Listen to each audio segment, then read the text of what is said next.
Kayo ay nanonood sa Katipunan Channel.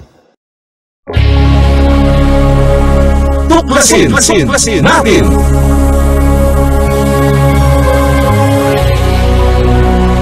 Ang palatuntunan sa radyo na tutuklas ng dapat malaman ng sambayanan.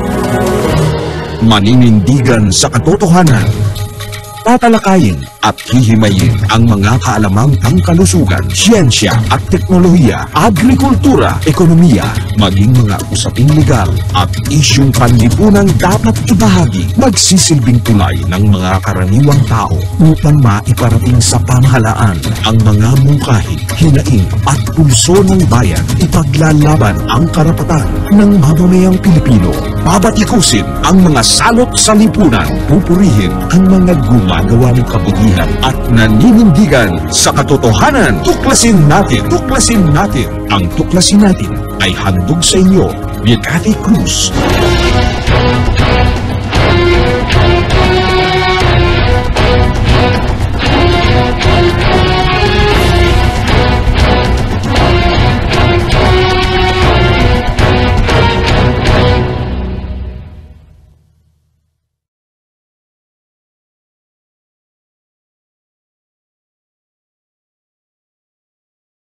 Araw-araw ang digmaan. Umaga't gabi sumasabak sa laban. Dapat protektado ka outside at inside. Immune Advance contains 4 active ingredients gaya ng lagundi, malunggay, non-acidic vitamin C at zinc. Tulong pampatibay resistensya para tulong proteksyon. Isama pa ang proper diet at exercise. Para katawan ay handa, Immune Advance helps support a healthy immune system. Immune Advance ang sandata. No approved therapeutic claims. Ang Immune Advance ay hindi gamot at hindi dapat gamiting panggamot sa anumang uri ng sakit. Available in Shopee, Lazada, and other leading drugstores. Make weekends and holidays count by bonding with family and friends. At Hillspa Resort, we can make that happen for you. Rest, relax, and have fun in a natural setting with so much greenery around you. Hillspa Resort boasts of 3 large and clear pools, 3 spacious function halls, and several clean and cozy rooms for a memorable and enjoyable overnight stay. Our various facilities can cater to various budgets. Hillspa Resort is located in Barangay Lalakay, Los Baños, Laguna. Why not check us out for that overdue bonding activity with family and friends? For inquiries, please call Joey at 0932-624-2019.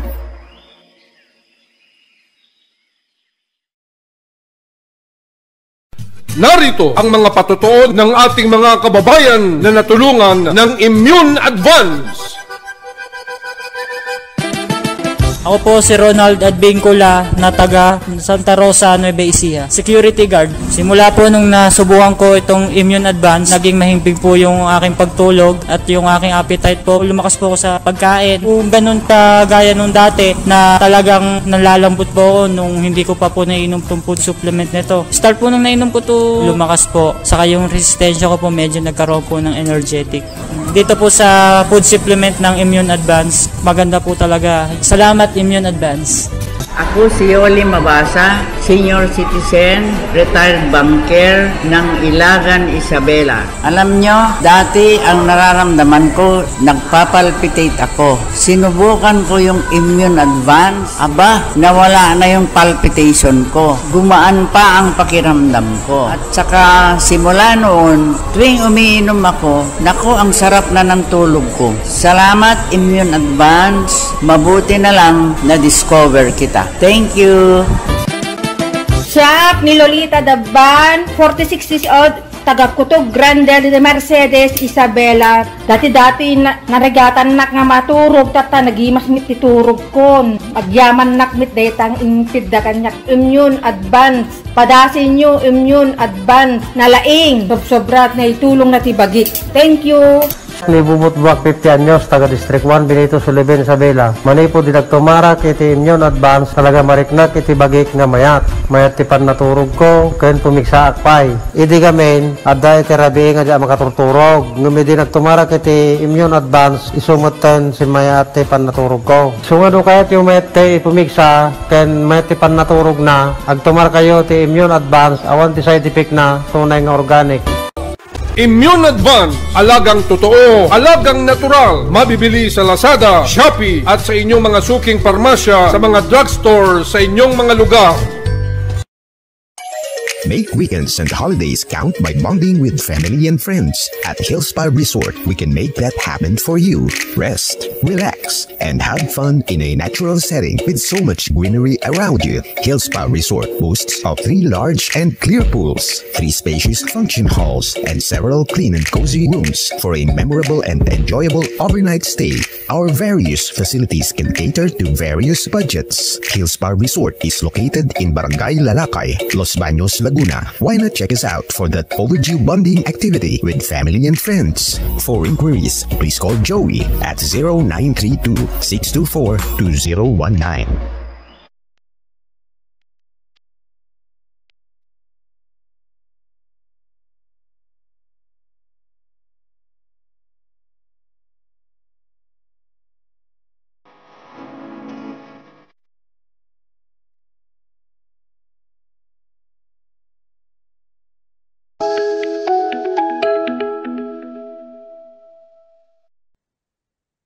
Diyos maray na aldaw sa indong gabos na makabanwa. Magandang araw Pilipinas, magandang araw Luzon, Visayas at Mindanao. At sa lahat po ng ating mga kababayan sa iba't ibang panig ng mundo. Welcome po sa ating palatuntunang Tuklasin Natin. Ito po ang inyong lingkod, Kathy Cruz, na inyo pong makakasama sa loob ng 1 oras.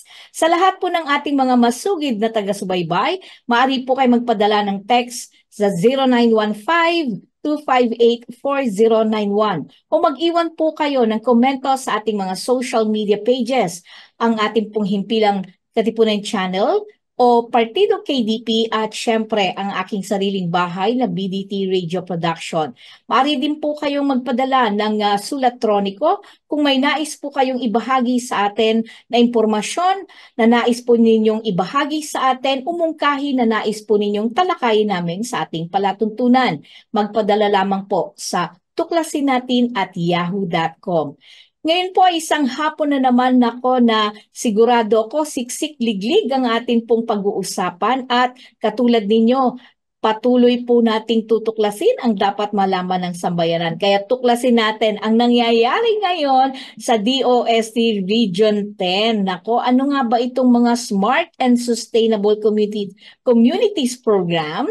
No, na ipinapatupad ng ating DOST Region 10. Ang ating pong makakasama ngayon ay isang chemical engineer at siya po ay nagtapos sa Mindanao State University Iligan Institute of Technology noong 2014.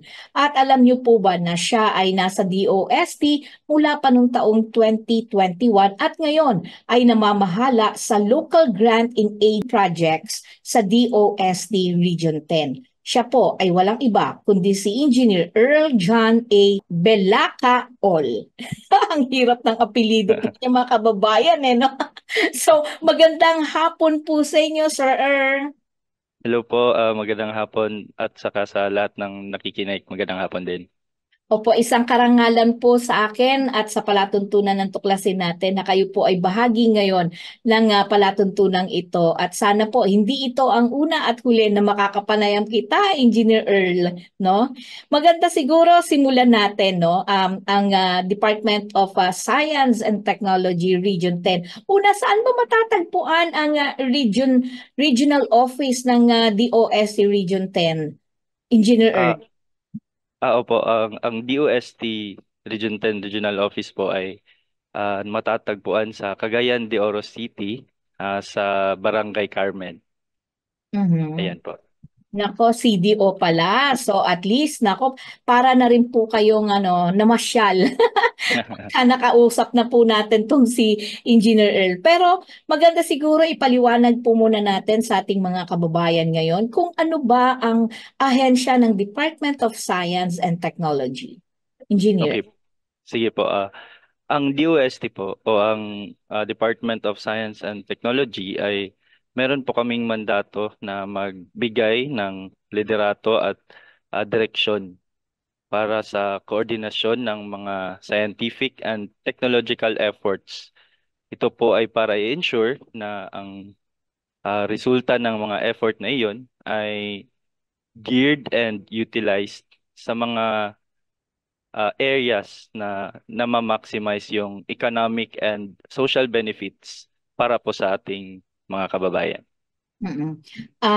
Para naman po bago po tayo tumungo sa mga kasalukuyang mga proyekto at programa po ng DOST lalo na po dyan sa Northern Mindanao.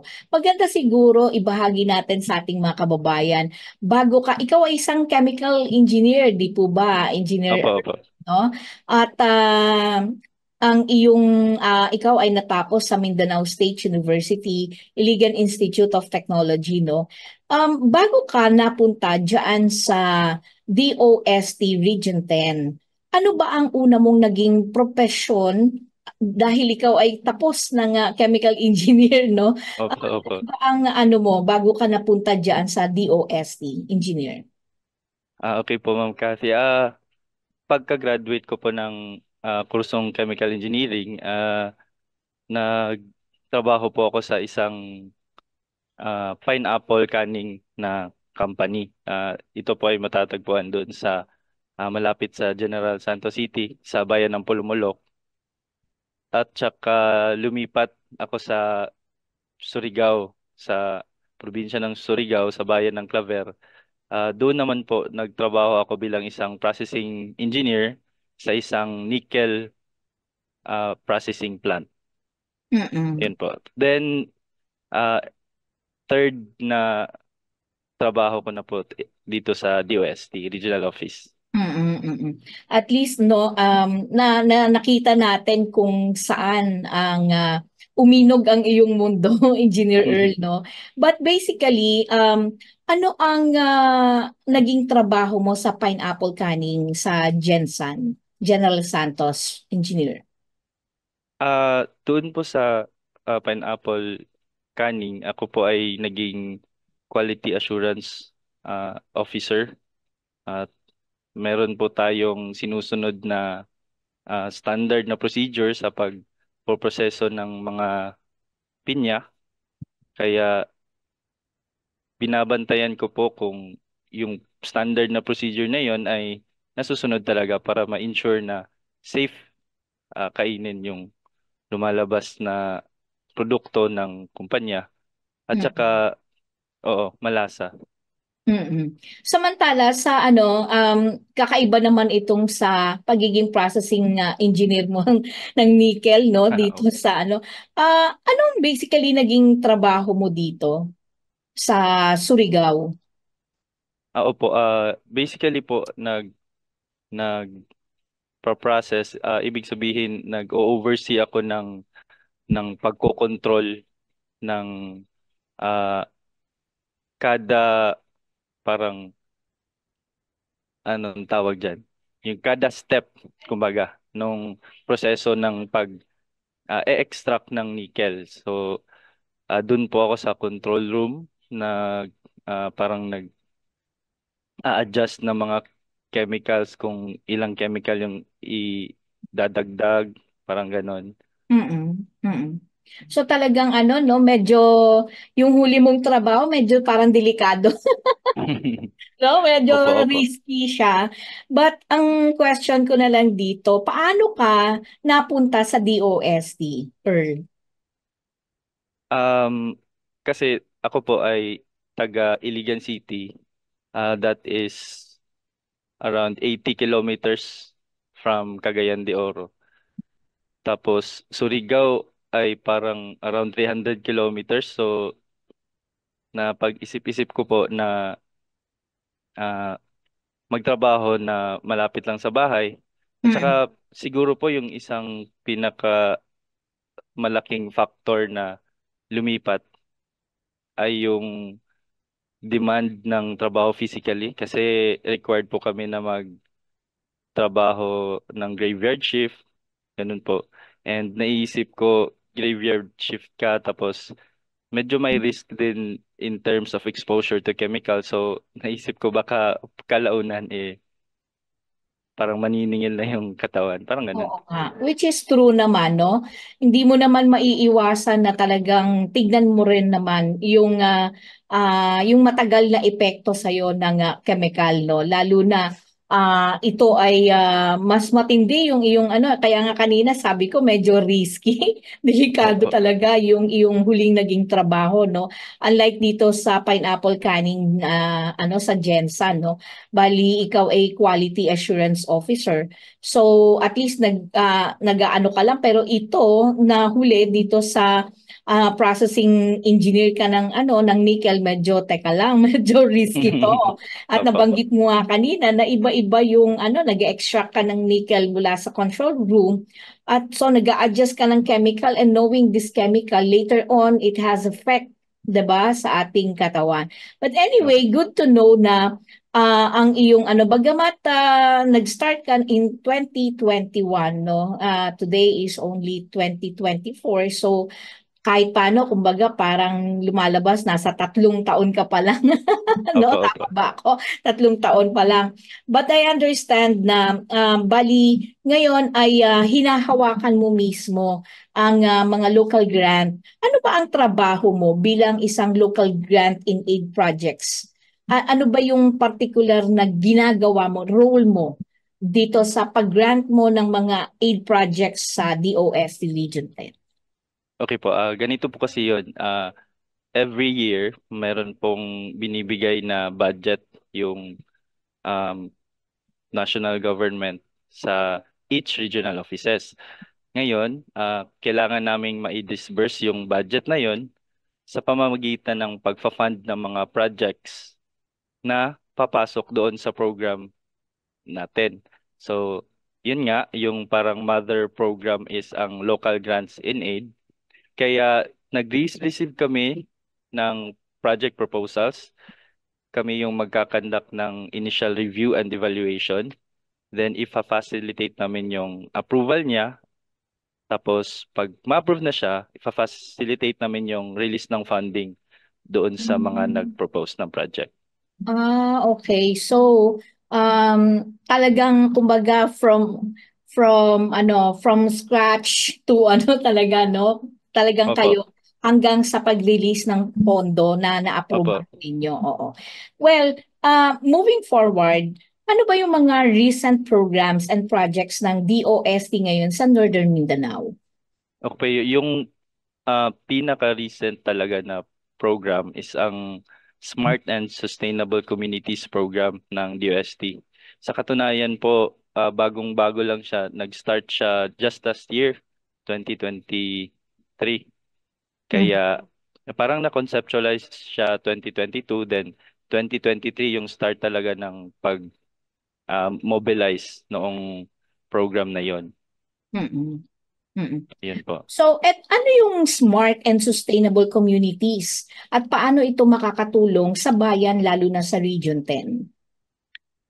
Opo, itong Smart and Sustainable Communities Program, ito ay may layon na mapabuti ang mga pamumuhay ng ating kababayan. Subalit, dapat po yung gagawin natin na pamamaraan ay data-driven. Ibig sabihin meron talaga tayong basihan.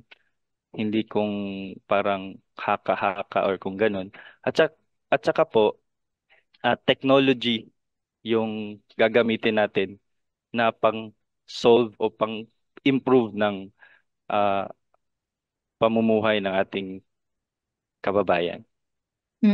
Ano ba to? Limited lang sa ano? I mean, kahit na sinong individual o paano ano? Sino po yung pwedeng mag-avail ng programang ito? Okay po, ang programa pong ito, yung target na partners ng DOST ay ang mga LGU, yung mga municipalities or cities na mamahala ng mga programa nila sa lokal nila na pamamalakad. So yun po, tinitingnan namin kung saan pwedeng pumasok si DOST. Meron bang isang problema na tinatry na isosolve or susolusyonan ng isang LGU.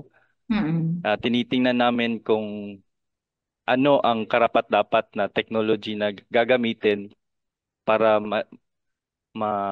solusyonan yung problema na yun. Okay, sa buong Region 10, ilan ang projects ninyo under this program? Sa ngayon po, kasi isang taon pa lang po yung Smart and Sustainable Communities Program, meron po tayong 6 projects. Kasi meron meron tayong 6 na partner LGUs din. So tigi-isang project muna sa ngayon, yung 6 na partner LGUs dito sa Region 10. Balikan ko lang sir kung sino yung kaninang tinanong ko. So meaning, ang LGUs lang ang pwedeng makapag-avail ng programang ito. Hindi ba pwede ang mga tinatawag nating private companies or tinatawag nating mga individual? Sir? Yes po, opo. Kasi itong programang ito ay yung scope niya talaga is parang pangmaramihan. Kaya LGUs yung target na partners ng DOST sa programang ito. I see, I got it. Okay. May mga contribution din ba ang mga lokal na pamahalaan sa implementasyon ng smart and sustainable communities? Opo, sa katunayan po, yung lokal na pamahalaan talaga ang lead na implementer ng programa. Ibig sabihin, lahat ng mga activities para ma-implement yung mga program tsaka project ay yung lokal na pamahalaan ang spearhead ng lahat ng yon. At sa aspect naman po sa budget, at least or pinakamababa na 15% doon sa kabuuhang project cost ay manggagaling sa lokal na pamahalaan.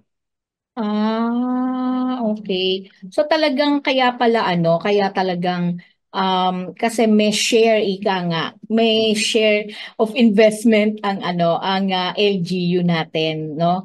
Yung sinasabi mo ngang 15%.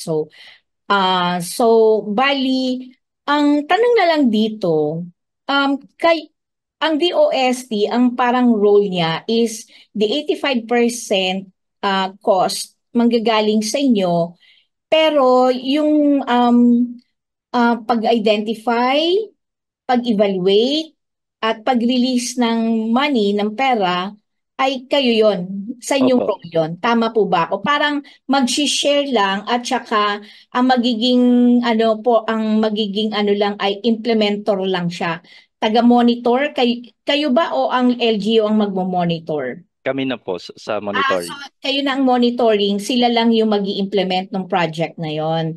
Sila rin ba yung mag-identify o kumbaga parang recommendatory sila? Itong grupong to na ay pwede tong sila yung nagpapasa, ganun ba yung nangyayari? Paano ba mangyayari? Opo, sila din yung magre-recommend. Sila rin ang magre-recommend, ang LGU rin. So kung hindi i-recommend ng LGU yung particular organization, kasi sabi mo maramihan eh. So meaning organization to sa mga communities, 'di ba? Tama ba, sir?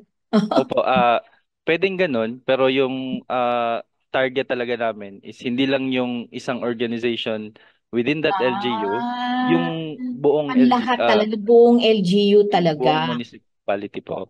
So talagang malaki yung scope niya, no? So may magbigay ka ng ilang mga proyekto ng smart and sustainable community sa Region 10 na meron ng resulta o may accomplishment. Meron na ba, sir? Kasi sabi mo nga 1 year pa lang kayo eh. Meron Opo, na. sa 6 na na-mention ko po kanina na projects, meron tayong isa na tapos na yung implementation niya. So, kaso lang, wala pa tayong makukuha na data tungkol sa effect or impact ng implementation na yun. Kasi itong project po na to ay sa Oroqueta City. So, yung na-identify na parang problema or needs improvement sa Oroqueta City ay itong sa tax mapping, real properties na tax mapping. Mm. So ayun po, kapag ang isang individual na may pagmamayaring lupa ay required po tayong magbayad ng tax sa batas. Ayun po. Tapos para po makabayad tayo, pupunta tayo sa LGU. Tapos yung LGU ay magkakandak ng assessment, pupuntahan doon sa site kung asan yung lupa. So ganun yung process noon. Meron tayong na-identify na isang technology. Ito po ay developed sa Caraga State University. Yung pag-develop din ng technology na ito ay funded ng DOST. Ngayon po, ito po ay tinatawag na MapX o Manage Your Assets, Properties, and Map for Visualization. Hindi ko rin ma-connect, in fact, kung bakit may X sa MapX, pero nung nakausap po namin yung technology generator talaga, because sabi ko, sir, bakit may X sa MapX? Wala namang X doon sa ano talaga. Sabi po nila na idolo lang po daw nila si Elon Musk, tapos mahilig sa letter X si Elon Musk, kaya lagyan nila ng MapX. Okay.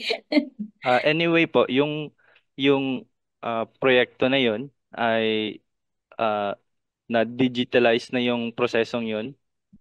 Okay, so hopefully we are expecting na sa mga susunod na buwan o taon ay smooth na yung pagbabayad ng buwis doon sa mga property.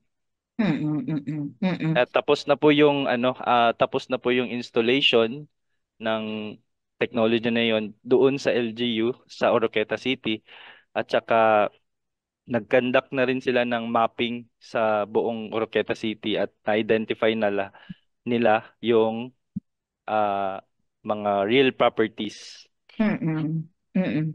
Oo. Actually maganda yung maganda yung initial na kumbaga yung natapos ng project But usually sa isang project ba na ginagawa ninyo, meron bang duration yan, Engineer Earl? Opo, yung duration ng mga project natin oo. ay 1 year po. 1 year in the making siya. Yes po. Okay. Oo. Knowing the real property tax mapping, that's a good idea actually. Kasi dito sa Quezon City in particular, kasi I am living in NCR. And very effective yan kasi ang nangyari is that mas dumami o lumaki yung income ng local government. Opo. Plus, ang nangyari pa ay na-identify yung mga idle lands, na-identify yung mga titulado at hindi titulado. Yun yung mga magagandang impact. Of course, in doing that, yung sabi nga natin digitalize yung proseso, hindi naman ganun kadali kasi merong tinatawag tayong mga gaps na kinakailangan ma-fill upan, 'di ba? But it's a good move para maging successful itong real property tax mapping kasi hindi lang to income generating sa local government, but it is also makatulong din sa pag-identify if it's agricultural land, if it's commercial land, or residential houses, itong mga areas na to. At sana lang ang dasal ko lang, manatili na mas marami pa rin ang agricultural lands. At huwag siyang ma-convert into tinatawag nating commercial lang. Kasi mas ako sa personal ko lang na pananaw, Engineer Earl, iba pa rin ang epekto o productivity na magagawa ng isang agricultural o ng isang industrial area, sabihin na natin, no? Compared sa commercial lang na parang parks and leisure lang. Opo. I agree with you on that po. Iba pa rin ang may produkto, right? Considering that most probably, ilan pa lang ang lugar na napuntahan ko sa Region 10, But in Cagayan de Oro, alam kong napakaganda rin ng Bukirinyo dyan sa Cagayan.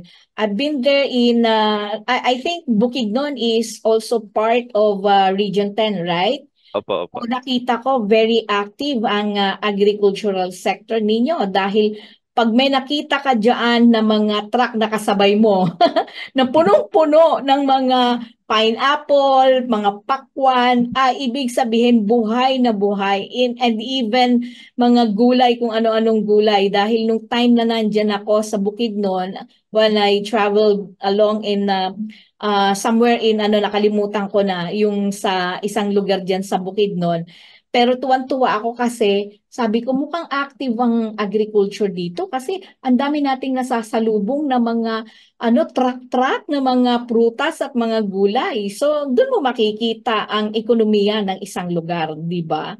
Opo. Anyway, ano ba ang pinakamalaking pwedeng maitulong ng smart and sustainable community sa Mindanao? Engineer Early. Ito po yung Smart and Sustainable Communities Program po. Tulad ng nasabi po kanina ay naglalayon na may pabuti ang buhay ng ating kababayan. Pero dapat ay data-driven and technology yung i-apply natin na solusyon. Kapag po ito ay itong programang ito ay maipagpatuloy at maraming LGU ang makikinabang, maraming proyekto na din ang mai-implement. So ito po ay magre-resulta ng competitive economy dito sa Mindanao kasi mas ma-maximize namin yung resources namin dito sa Mindanao.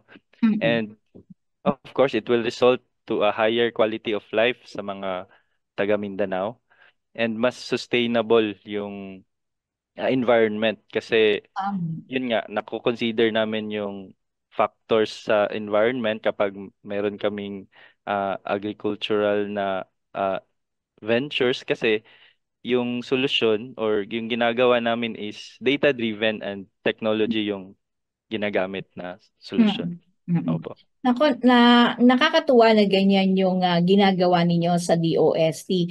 Actually, just a while ago, I interviewed one of the founder and CEO and she is actually a graduate from De La Salle University. At siya ang founder and CEO ng Anihan Technologies. Well, basically, Anihan Technologies is not just hardware, software, but data collection din sila na magagamit for tawag dito for agriculture sector. From farmers to storage. Yun nung kasi nga ang layunin nila is para malutas yung problema ng bansa ukol dito sa 10 to 40% food losses daw natin. So ang naiisip nila, of course, binanggit nga niya kanina na ang pinakamalaki na talagang dahilan ng food losses natin sa bansa ay itong tinatawag nating storage, no? And thinking, correct me if I'm wrong, because DOST Region 10 is actually an agricultural area pa rin, majority, vast pa rin ang agriculture farm dyan, di ba, Engineer Earl? Mukhang kaya lang I don't know kung paano maybe the LGU and UDOST Region 10 can actually collab with this Anihan technology, considering they are actually nag-grant din sila ng DOST TAPI sa isang technology all about, I think, pesticides, residue, parang ganon yung impact. I don't know exactly, but merong silang isang proyekto with DOST TAPI. And maybe from the end of the DOST Region 10, maybe Anihan Technologies can help the LGUs from Region 10, di ba? Kasi considering na agricultural area. Now, if you are interested, Engineer Earl, I can give you their contact number. Sige po. And this very fine lady na mukhang bata pa rin talaga siya. At bata pero witty, matalino eh. She is actually a physicist. But nag-engage siya into agriculture sector kasi gusto nga niya makatulong sa ating bansa. And maybe magandang mag-collab ang LGUs from DOST Region 10, the DOST mismo, 'di ba? At ang Anihan Technologies. If may pagkakataon, ibibigay ko later on yung contact number and the name of Jillian Santos. Who knows, baka maging successful both ends, the Anihan Technology and of course kayo mismo ang LGUs mula sa Region 10, 'di ba? Pero my next question is, paano ba maka-avail ang smart and sustainable communities? Simple lang po. Yung LGU, kailangan lang po nilang mag-express ng intent sa amin na gusto nilang mag-avail through a formal letter addressed to our Regional Director, Engineer Romela and Ratilla. And importante din po na yung LGU ay malaki ang pagtitiwala sa science, technology, and innovation sa pagresolba ng mga problema nila sa kanilang mga munisipyo at syudad. Ano pa ba yung mga programang pwedeng ma-avail sa DOST, Engineer Earl? Marami pa ba? Siyempre po, meron po tayong setup o yung Small Enterprise Technology Upgrading Program. Ito naman po ay para po sa mga negosyante or MSMEs. Meron din tayong CEST or Community Empowerment through Science and Technology. So ito pong programang ito ay para sa mga financially medyo disadvantaged na mga communities, and mga scholarships and consultancy and training. Ayun po.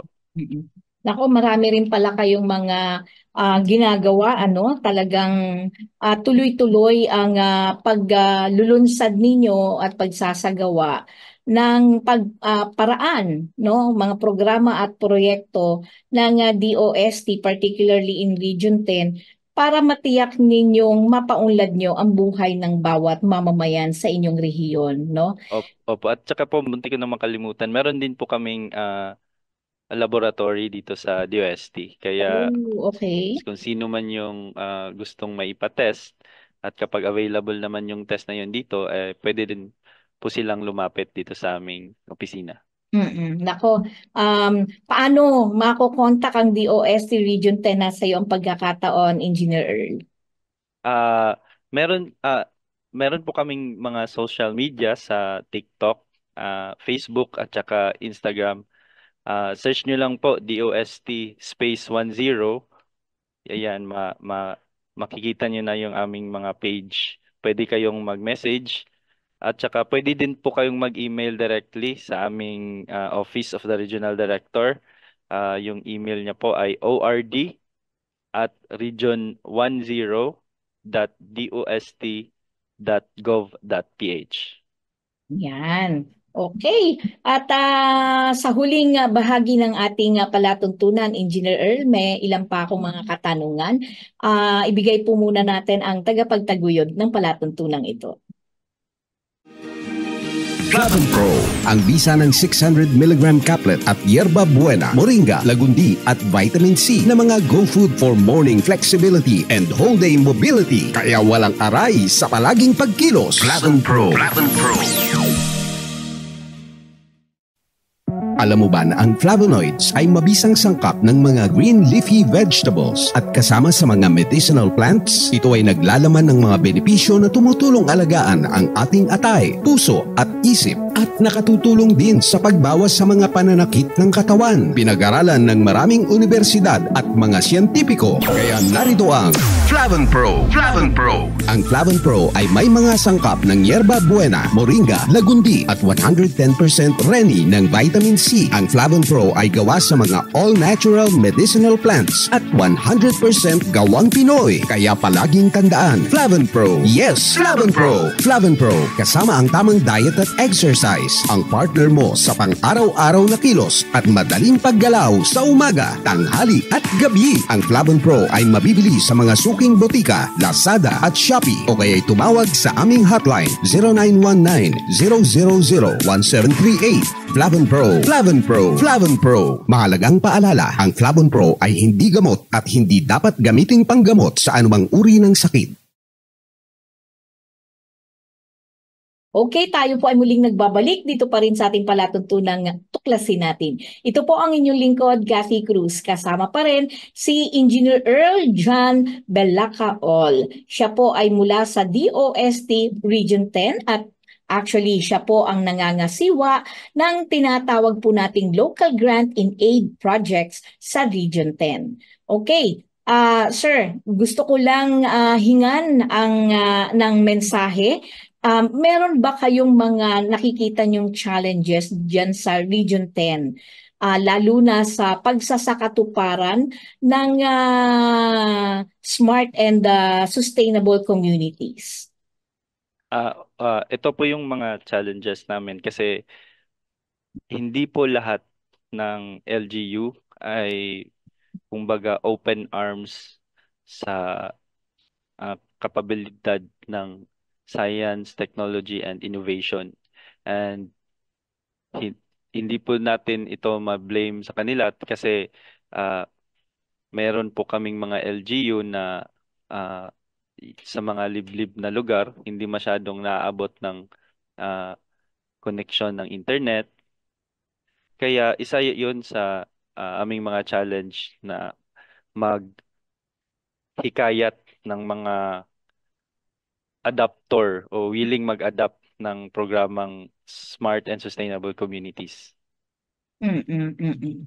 Oo nga. So, anong panawagan mo? Of course, may mga ahensya tayo ng pamahalaan, katulad ng let's say DICT o iba pang mga pribadong kumpanya na pwedeng makatulong para yung internet connectivity dyan sa Region 10 ay mapasok naman nila, 'di ba? Kasi sa totoo lang talagang layunin naman ng sa kasabay kasi ng pag-usad natin sa digitalization, 'di ba?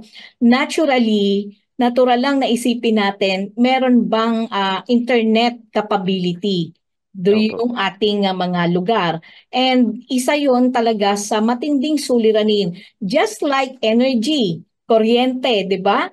Kung walang kuryente sa area, paano nga naman? Hindi naman sasapat ang tinatawag nating mga solar panels, not unless kung may kakayahan yung ating mga komunidad na bumili ng malalaking mga solar panels, di ba?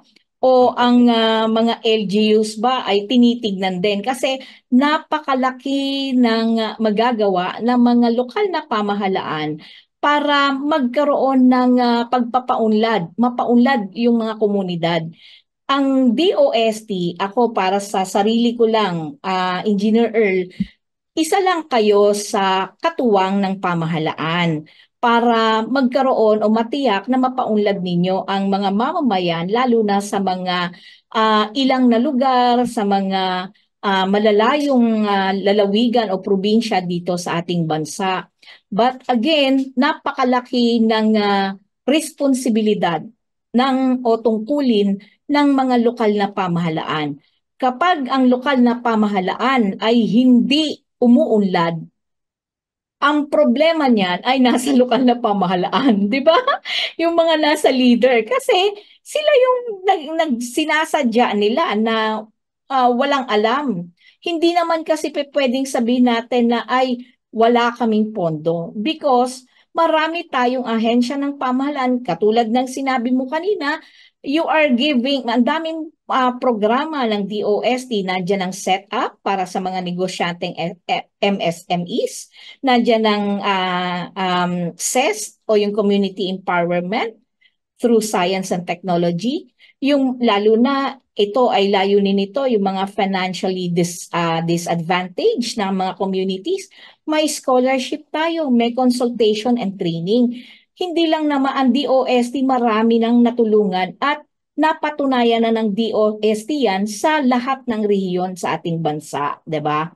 So, pagkukulang na yan ng lokal na pamahalaan, kapag hindi sila open arms at ikakatwiran nila na wala kaming kuryente, ay wala kaming internet connection, ay nagagawan po ng paraan yan. Hindi po ba?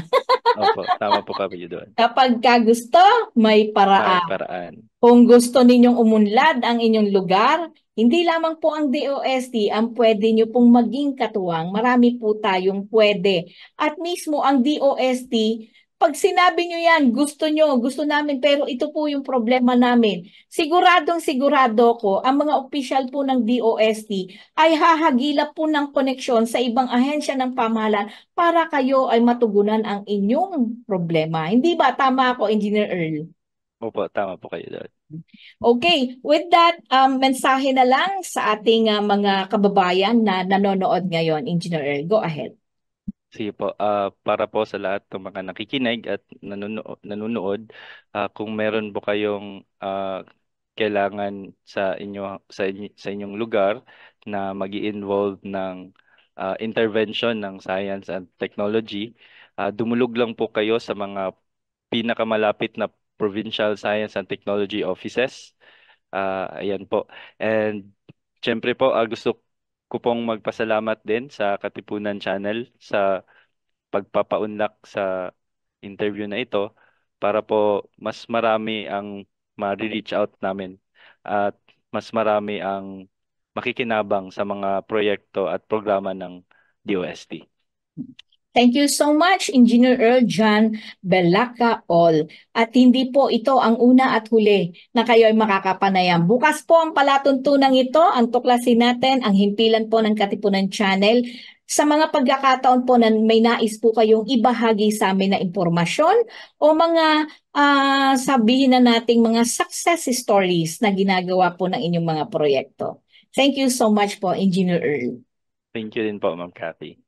Okay, inyo po nga napanood ang atin po nga panauhin na isang chemical engineer na nagtapos sa Mindanao State University Iligan Institute of Technology at syempre siya po ngayon ang nangangasiwa o namamahala po ng local grant in aid projects sa Region 10. Walang iba po kundi si Engineer Earl John A. Belacaol. Pero tandaan po natin, batay sa Saligang Batas ng Pilipinas ng 1987, Article 2, Section 9, na dapat itaguyod ng Estado ang makatwiran at dinamikong kaayusang panlipunan na titiyak sa kasaganaan at kasarinlan ng bansa at magpapalaya sa sambayanan laban sa kahirapan sa pamamagitan ng mga patakarang nagtatakda ng sapat na mga lingkurang panlipunan, nagtataguyod ng pagkakataon na makapaghanap buhay ang lahat, umaangat na standard ng pamumuhay at ng lalong mainam na uri ng buhay para sa lahat.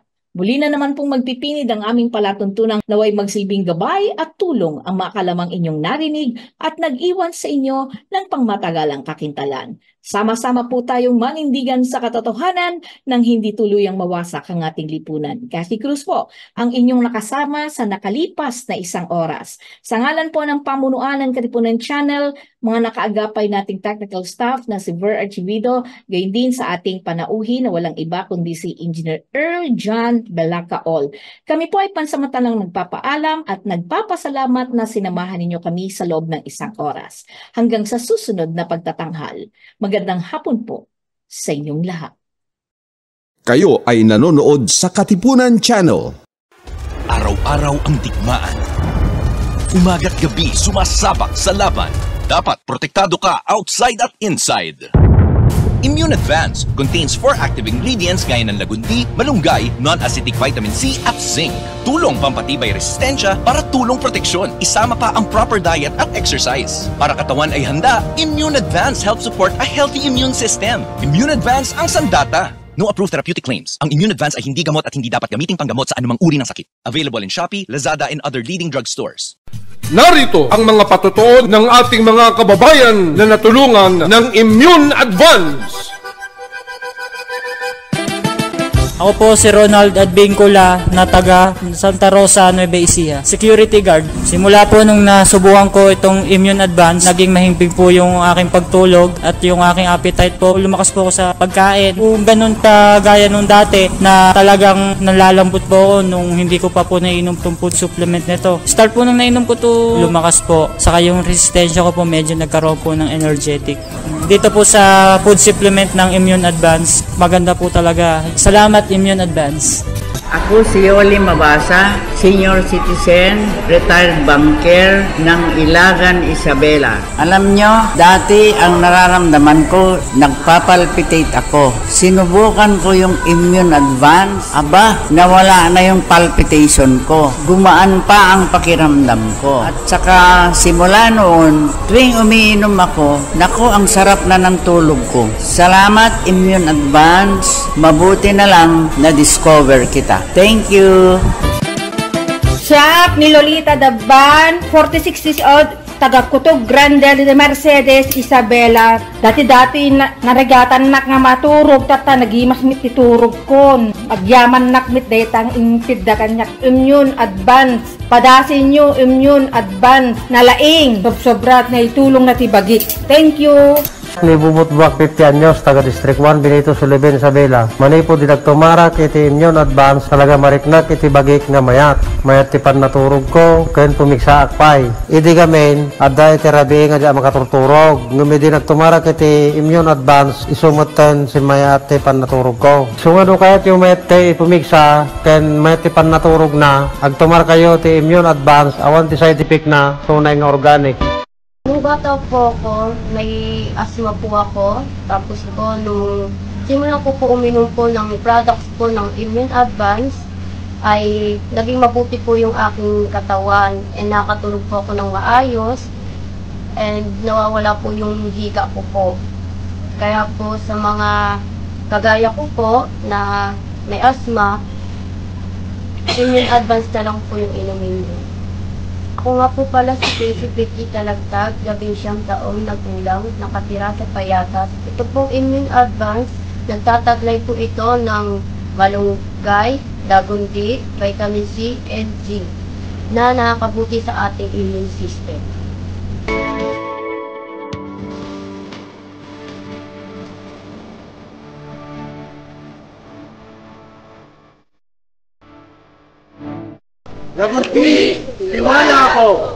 Immune Advance, alagang totoo, alagang natural, mabibili sa Lazada, Shopee at sa inyong mga suking parmasya, sa mga drugstore, sa inyong mga lugar.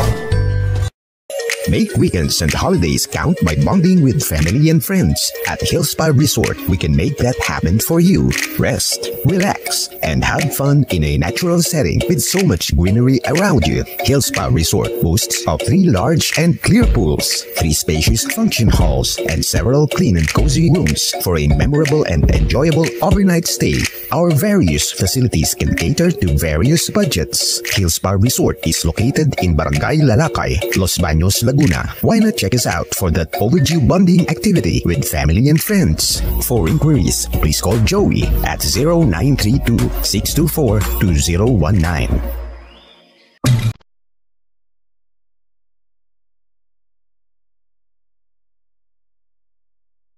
Inyong napakinggan ang palatuntunan.